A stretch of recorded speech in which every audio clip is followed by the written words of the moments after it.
নমস্কার বন্ধুরা, আজকে আমরা ভিডিওতে আলোচনা করব ওয়েস্ট বেঙ্গল গভর্নমেন্ট লক্ষ্মীর ভাণ্ডার, কৃষক বন্ধু সমস্ত প্রকল্পের জন্য কিন্তু 16 দফার নতুন নিয়ম জারি করেছে পেমেন্টের ব্যাপারে। সেই ব্যাপারেই আজকে আমরা এই ভিডিওতে জানবো। তাহলে আসুন দেখিনি কি বলা হয়েছে। লক্ষ্মীর ভাণ্ডার অনলাইন অ্যাপ্লিকেশন, ট্যাপ কাণ্ডের পর করা পদক্ষেপ, সরকারি প্রকল্পে অর্থ বন্টনের 16 নতুন নিয়ম।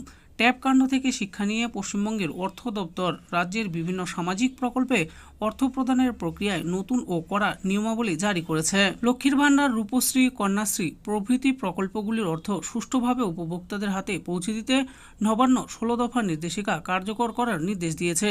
এই নির্দেশিকাগুলি বিশেষত ট্যাব বিতরণে পাওয়া অভিযোগ এবং সে সংক্রান্ত অনিয়ম এড়ানোর উদ্দেশ্যে প্রণীত। এবার আমরা জানব প্রকল্পগুলির গুরুত্ব ও লক্ষ্য এর ব্যাপারে। মুখ্যমন্ত্রী মমতা বন্দ্যোপাধ্যায়ের সরকার এই প্রকল্পগুলি ভোটারদের আস্থা অর্জনের জন্য বিশেষ ভূমিকা পালন করেছে। লক্ষ্মীর ভাণ্ডার, রূপশ্রী এবং কন্যাশ্রী প্রকল্পগুলি মহিলাদের আর্থিক সহায়তা প্রদান করে এসেছে, কিন্তু ট্যাপ কাণ্ডের মতো ঘটনা মানুষের মধ্যে সন্দেহ তৈরি করেছে। তাই এই নির্দেশিকাগুলির লক্ষ্য শুধুমাত্র অনিয়ম দূর করা নয়, বরং সাধারণ মানুষের কাছে সরকারের প্রকল্পের গ্রহণযোগ্যতা বাড়ানো। আসুন এবার দেখে নিই নির্দেশিকাগুলির মূল পয়েন্টগুলো কি কি আছে। তথ্য যাচাইয়ের ওপর জোর।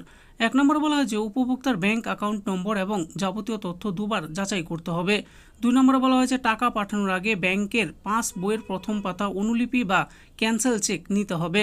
3 নম্বরে বলা হয়েছে প্রকল্প অনুযায়ী উপভোক্তার যোগ্যতা নির্ধারণে বিশেষ নজর দিতে হবে। এরপর বলা হয়েছে ব্যাংক অ্যাকাউন্টের সুরক্ষা। 4 নম্বরে বলা হয়েছে একটি অ্যাকাউন্টে একাধিক উপভোক্তার নাম থাকা চলবে না।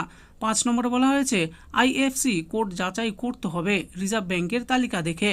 6 নম্বরে বলা হয়েছে শুধুমাত্র পশ্চিমবঙ্গের ব্যাংক শাখায় থাকা অ্যাকাউন্টেই টাকা পাঠানো যাবে। এরপর বলা হয়েছে কার্যক্রমের স্বচ্ছতা। 7 নম্বর কি আছে, গ্রুপে এর নিচে পদে থাকা কোনো আধিকারিকের অনুমোদন গ্রহণযোগ্য হবে না। এরপর 8 নম্বরে বলা হয়েছে ব্যর্থ লেনদেন পুনরায় চালানোর ক্ষেত্রে তার নির্ধারিত অর্থবর্ষের মধ্যেই সম্পন্ন করতে হবে।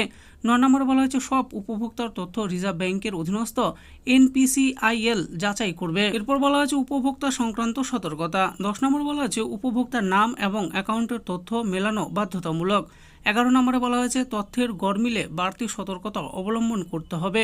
12 নম্বরে বলা হয়েছে উপভোক্তার ফোনে SMS পাঠানোর মাধ্যমে প্রতিটি ধাপের আপডেট জানাতে হবে। এরপর দেখুন বলা হয়েছে প্রযুক্তির সঠিক ব্যবহার। 13 নম্বরে বলা হয়েছে অনলাইনে আবেদন জমা দেওয়ার পরে কোনো তথ্য অফলাইনে নেওয়া যাবে না।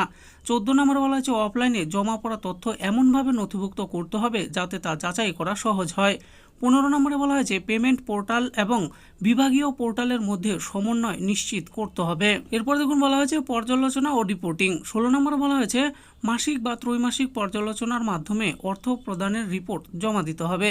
এতে রাজনৈতিক গুরুত্ব কি রয়েছে, যে নির্দেশিকাগুলি যে শুধুমাত্র প্রকল্পের সুষ্ঠু বাস্তবায়নের জন্য তা নয়, 2026 সালের বিধানসভা নির্বাচনের আগে মানুষের আস্থা অর্জনের লক্ষ্যেও এই পদক্ষেপ গুরুত্বপূর্ণ। মুখ্যমন্ত্রীর লক্ষ্য প্রতিটি উপভোক্তার কাছে নির্ভুলভাবে সরকারি সাহায্য পৌঁছে দিয়ে তাদের আস্থা অর্জন করা।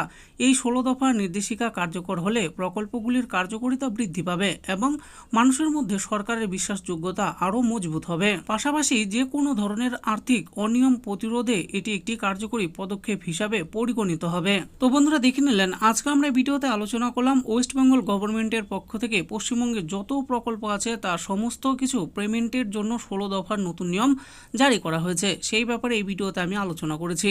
আশা করি ভিডিওটি আপনাদের ভালো লেগেছে। আর এই ভিডিওটি যদি আপনাদের ভালো লেগে থাকে তাহলে অবশ্যই একটি লাইক করবেন। আরও এরকম নিত্য নতুন স্কিম ও আপডেট সম্পর্কে জানার জন্য আমাদের এই চ্যানেল বাংলার স্কিম চ্যানেলটিকে অবশ্যই সাবস্ক্রাইব করবেন। আর এই ভিডিওটি দেখার জন্য আপনাদের সকলকেই অসংখ্য ধন্যবাদ।